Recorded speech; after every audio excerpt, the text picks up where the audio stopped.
আমাকে কিছু খেতে দাও, আমি কিছু খাইনি। আমার কাছে তো খাওয়ার কিছু নেই, আমি তো ইন্টারভিউ দিতে যাচ্ছি। আমার কাছে পানি আছে, এই নাও তুমি এই পানি খাও।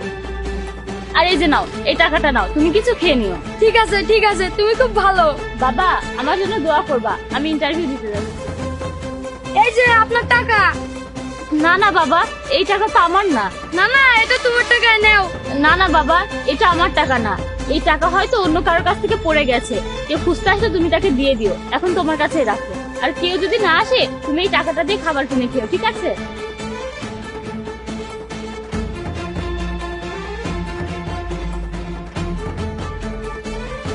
এই মেয়ে, তুমি ওই ভিখারির বাচ্চাটাকে টাকা দিয়ে দিলে কেন? ভাইয়া এই টাকাগুলো তো আমার না, আর ছেলেটা তো ক্ষুধার্ত অসহায়, তাই আমি টাকাগুলোকে দিয়ে দিয়েছি। তুমি কি পাগল হয়ে গেছো? এসব ওদের ধান্দা, ওদের কাজই মানুষের কাছে টাকা চেয়ে বেড়ানো।